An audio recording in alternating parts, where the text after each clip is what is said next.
पिछले अध्याय में हमने जाना कि किस प्रकार विदुर जी ने पांडवों को आने वाले खतरे का आभास कराया।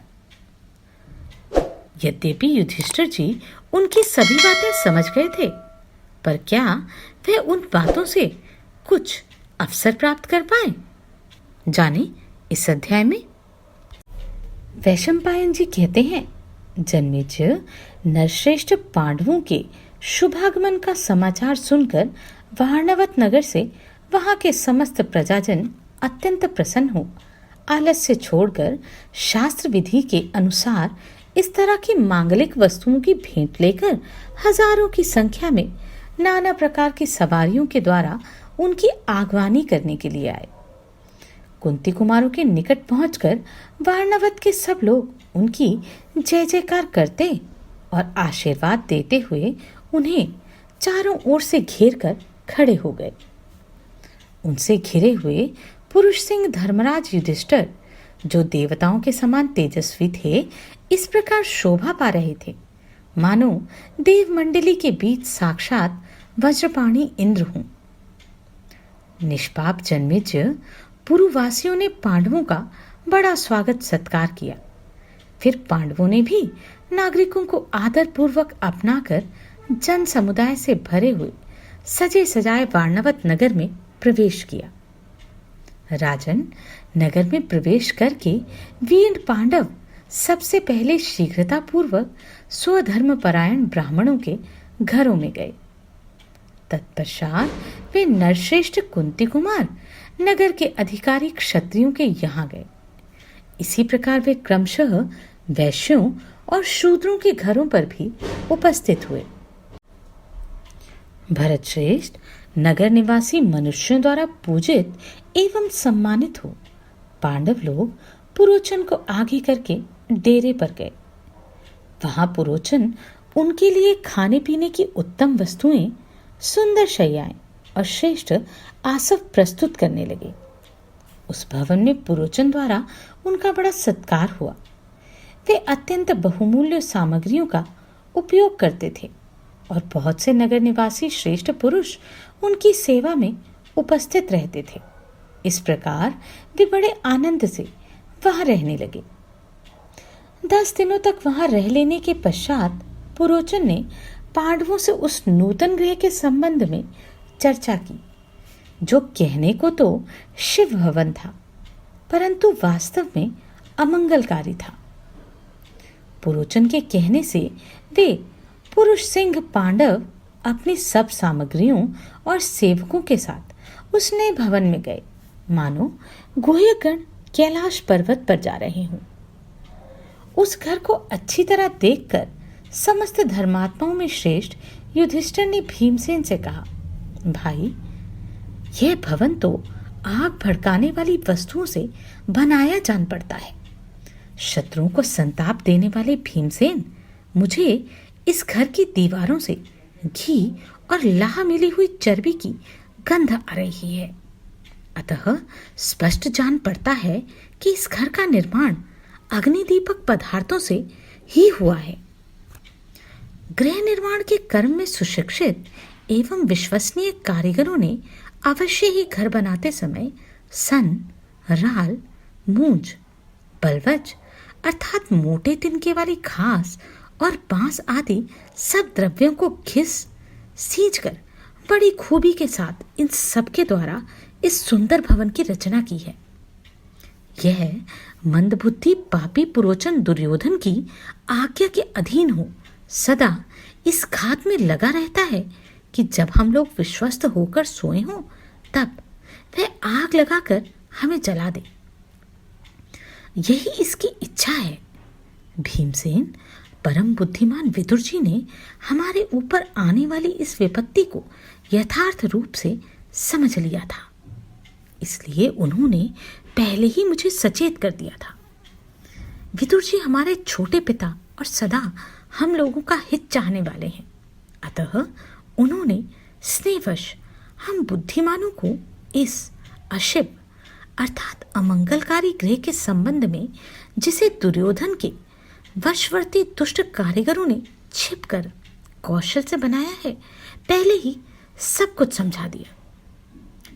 भीमसेन बोले, भैया, यदि आप ये मानते हो कि इस घर का निर्माण अग्नि को उत्तप्त करने वाली वस्तुओं से हुआ है, तो हम लोग जहां पहले रहते थे कुशल पूर्वक पुनः उसी घर में क्यों ना लौट जाएं?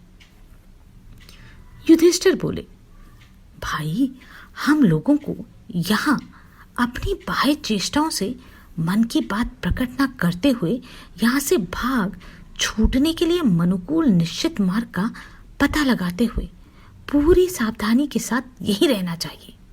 मुझे ऐसा करना ही सही जान पड़ता है। यदि पुरोचन हमारी किसी भी चेष्टा से हमारे भीतरी मनोभाव को ताड़ लेगा तो वह शीघ्रता पूर्वक अपना काम बनाने के लिए उद्यत हो हमें किसी न किसी हेतु से जला भी सकता है। यह मूढ़ पुरोचन निंदा अथवा अधर्म से नहीं डरता एवं दुर्योधन के वश में होकर उसकी आज्ञा के अनुसार आचरण करता है। यदि यहाँ हमारे जल जाने पर पितामह भीष्म कौरवों पर क्रोध भी करें तो भी वह अनावश्यक है, क्योंकि फिर किस प्रयोजन की सिद्धि के लिए वे कौरवों को कुपित करेंगे। अथवा संभव है कि यहाँ हम लोगों के जल जाने पर हमारे पितामह भीष्म तथा कुरुकुल के दूसरे श्रेष्ठ पुरुष धर्म समझकर ही इन आतताइयों पर क्रोध करें, परंतु वे क्रोध हमारे किस काम का होगा? यदि हम जलने के भय से डरकर भाग चलें तो भी राज्य लोभी दुर्योधन हम सबको अपने गुप्तचरों द्वारा मरवा सकता है। इस समय वह अधिकारपूर्ण पद पर प्रतिष्ठित है और हम उससे वंचित हैं। वह सहायकों के साथ है और हम असहाय हैं। उसके पास बहुत बड़ा धन है और हमारे पास उसका सर्वथा अभाव है। अतः निश्चय ही वह अनेक प्रकार के उपायों द्वारा हमारी हत्या कर सकता है। इसलिए इस पापात्मा पुरोचन तथा पापी दुर्योधन को भी हमें धोखे में रखते हुए किसी गुप्त स्थान में निवास करना चाहिए। हम सब मृत्यु में रत रहकर यहाँ की भूमि पर सब ओर विचरें। इससे भाग निकलने के लिए हमें बहुत से मार्ग ज्ञात हो जाएंगे। इसके सिवा आज से ही हम जमीन में एक सुरंग तैयार करें जो ऊपर से अच्छी तरह ढकी हो। वहां हमारी सांस तक छिपी रहेगी। उस सुरंग में घुस जाने पर आग हमें जला नहीं सकेगी। हमें आलस्य छोड़कर इस प्रकार कार्य करना चाहिए जिससे यहाँ रहते हुए भी हमारे संबंध में पुरोचन को कुछ भी ज्ञात ना हो सके और किसी पुरुवासी को भी हमारी कानों कान खबर ना हो। वैशंपायन जी कहते हैं, जन्मेजय, एक सुरंग खोदने वाला मनुष्य विदुर जी का हितैषी एवं विश्वास पात्र था। वह अपने काम में बड़ा चतुर था। एक दिन वह एकांत में पांडवों से मिला और इस प्रकार कहने लगा, मुझे विदुर जी ने भेजा है। मैं सुरंग खोदने के काम में बड़ा निपुण हूं। मुझे आप पांडवों का प्रिय कार्य करना है, अतः आप लोग बताएं मैं आपकी क्या सेवा करूं। विदुर जी ने गुप्त रूप से मुझसे यह कहा है कि तुम वारणवत में जाकर विश्वास पूर्वक पांडवों का हित संपादन करो। अतः आप आज्ञा दीजिए कि मैं क्या करूं। इसी कृष्ण पक्ष की चतुर्दशी को रात को पुरोचन आपके घर के दरवाजे पर आग लगा देगा। दुर्बुद्धि दुर्योधन की यह चेष्टा है कि नरश्रेष्ठ पांडव अपनी माता के साथ जला दिए जाएं।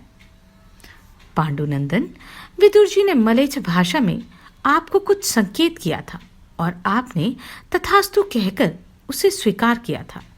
यह बात मैं विश्वास दिलाने के लिए कहता हूं। तब सत्यवादी कुंती कुमार युधिष्ठिर ने उससे कहा, सौम्य, मैं तुम्हें पहचानता हूं।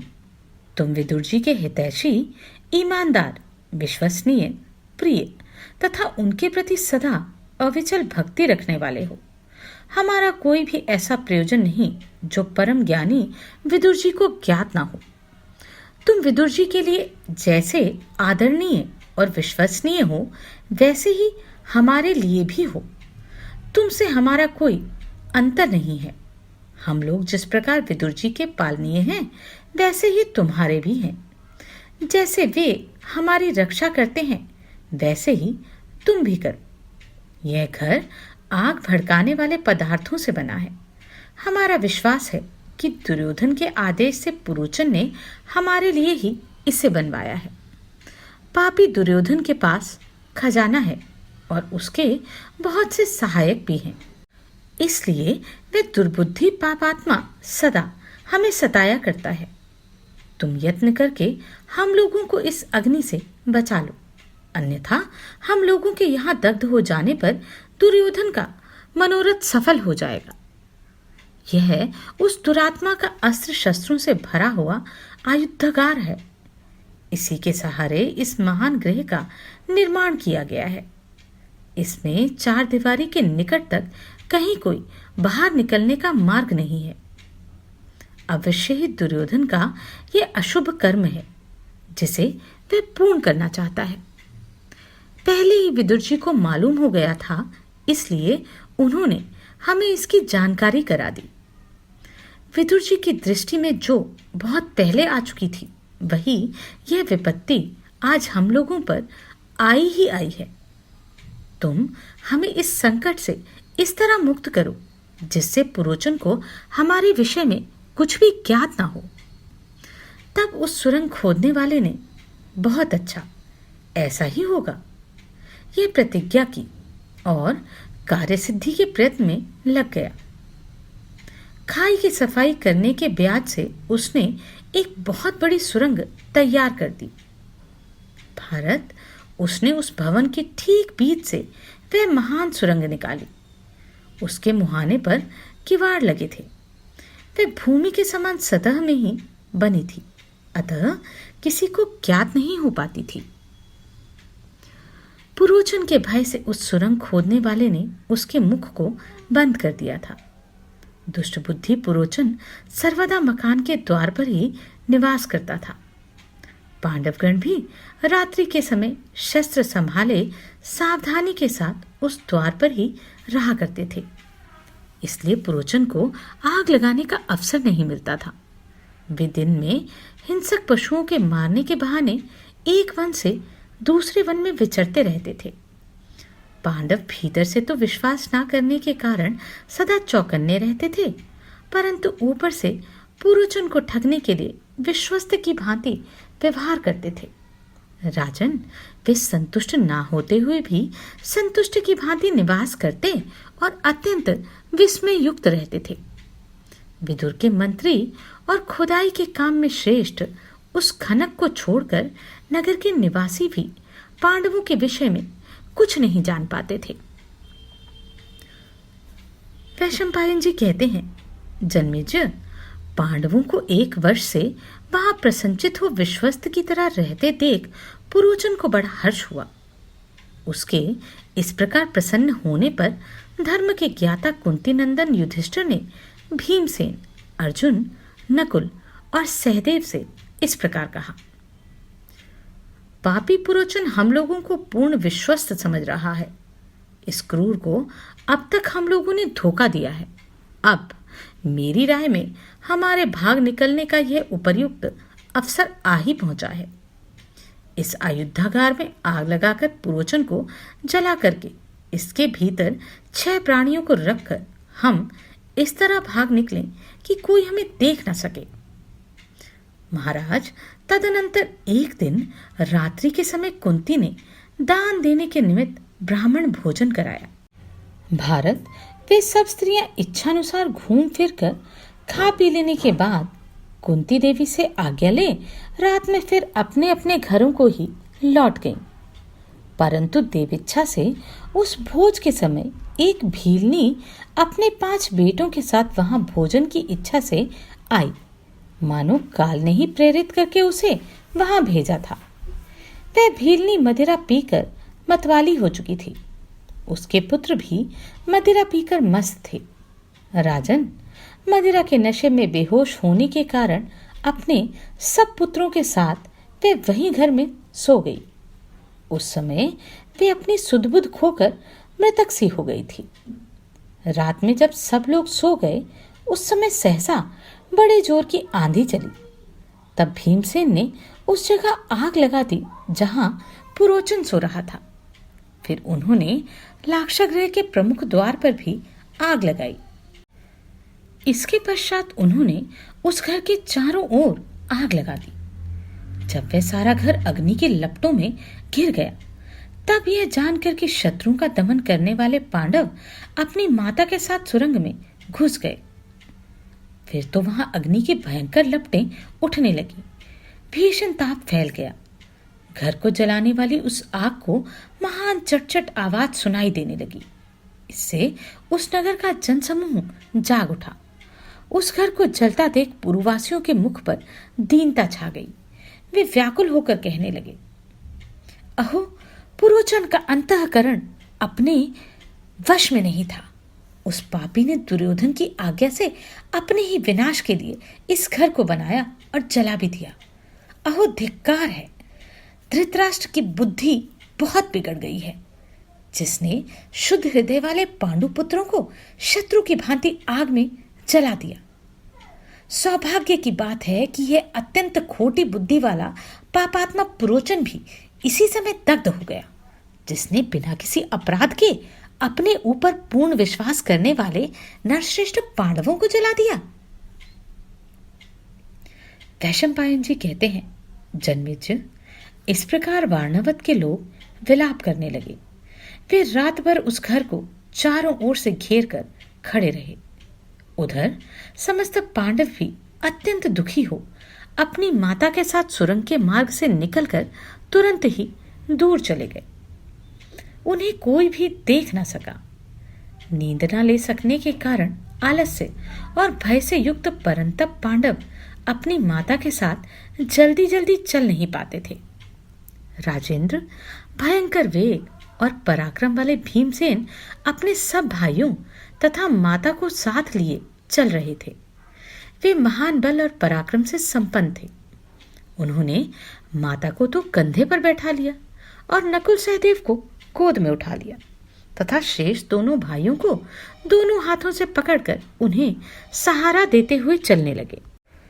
तेजस्वी भीम वायु के समान वेगशाली थे। वे अपनी छाती के धक्कों से वृक्षों को तोड़ते और पैरों की ठोकर से पृथ्वी को विदीर्ण करते हुए तीव्र गति से आगे बढ़े जा रहे थे। लाक्षागृह से बच जाने के बाद पांडव किस ओर गए और उनका वहां रहना किस प्रकार था, आइए जानते हैं अगले अध्याय में।